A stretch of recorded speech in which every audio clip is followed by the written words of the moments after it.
That's got to look real. And it does. To me, it's pretty horrendous. Not that we sort of focus too much on too many gory things, although, you know, you get the message. But where it has to be quite real, it is. And the special effects are nothing short of brilliant. I've never seen anything quite like them. You don't know that they're special effects. That's how good they are. You don't know. Jim is not just Jim Caviezel in this movie. There's no one thing that has Jim just being him. He either has a wig, he always has a nose prosthetic on that we apply every single day.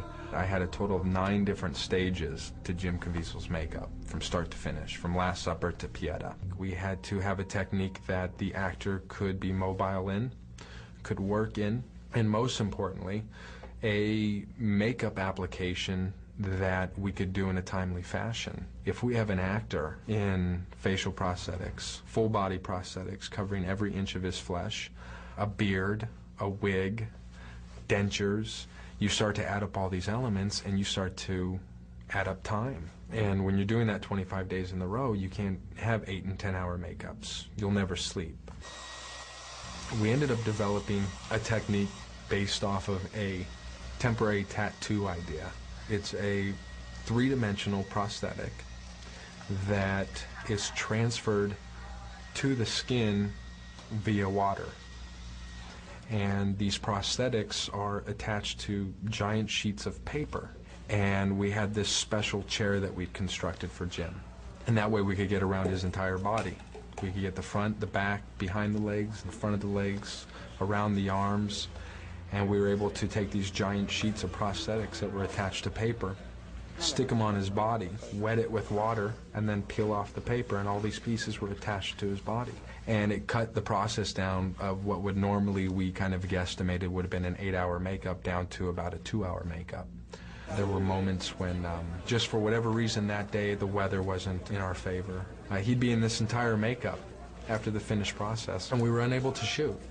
So rather than remove him out of the makeup, he would go home and sleep in his makeup. Literally just his body torn up looking, and his face all, you know, scraped, and his eyes swollen, and sure enough, the next day he would come in, everything would be great, and we'd start our day.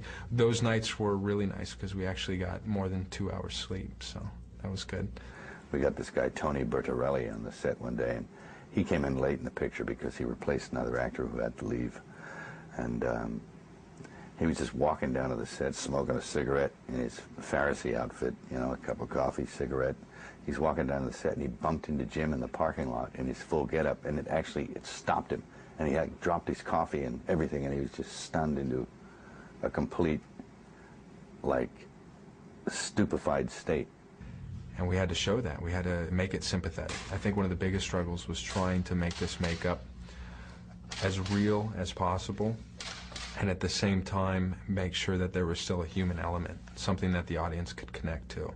As much as we knew about the makeup effects techniques that create realistic skin qualities, it still wasn't enough. I approached Steve McAvity and said, what if we take visual effects and combine the two?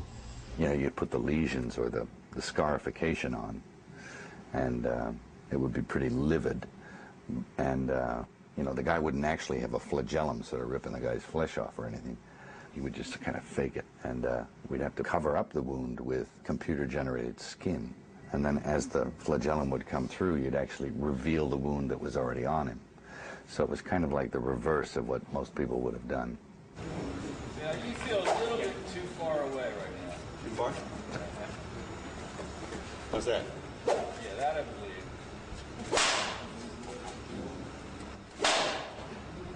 Is that good? You can control it pretty good. I'm not really giving it too hard, like when I'm selling it.